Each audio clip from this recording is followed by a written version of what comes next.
অনিয়ম দুর্নীতিসহ বহুমুখী সংকট আর সমস্যা নিয়ে চলছে ঝিনাইদহের কালীগঞ্জ উপজেলার মোবারকগঞ্জ চিনিকল। চিনি উৎপাদন খরচ থেকে বিক্রয় মূল্য কম হওয়ায় প্রতি বছর লোকসান গুনতে হচ্ছে প্রতিষ্ঠানটিকে। শুধুমাত্র গত মৌসুমেই ৭০ কোটি টাকা লোকসান গুনতে হয় চিনিকলটিকে। ঝিনাইদহ প্রতিনিধি শিপলুজামানের তথ্যচিত্রে জানাচ্ছেন নাদিরা সুলতানা। সরকার দেশীয় কৃষি বিভাগের উন্নয়ন করতে ভর্তুকি সহ নানা পদক্ষেপ নিলেও চিনি কলগুলো যেন অবহেলিত রয়ে গেছে। ফলে বহুমুখী সংকট আর সমস্যা নিয়ে চলছে ঝিনাইদহের মোবারকগঞ্জ চিনিকল। গত বছরের ৭০ কোটি টাকা লোকসান মাথায় নিয়ে আখামারায় শুরু হয়েছে মোবারকগঞ্জ চিনিকলে। প্রতি কেজি চিনি উৎপাদন খরচ পড়েছে ৫৪২ টাকা এবং বিক্রয় মূল্য ১২৫ টাকা।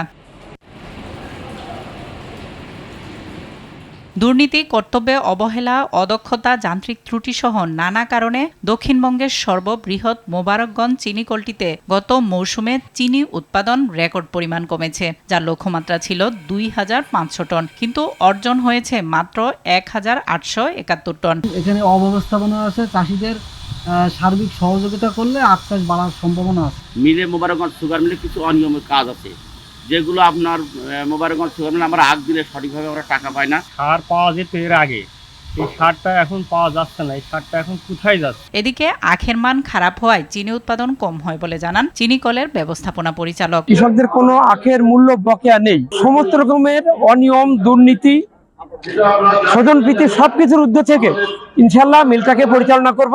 ১৯৬৫ সালে ২০৭.৯৩ একর জমিতে ঝিনাইদহ শহরের পাশে নেদারল্যান্ডস সরকারের সহযোগিতায় মোবারকগঞ্জ চিনিকলটি প্রতিষ্ঠা করা হয়। নাদিরা সুলতানা, RTV।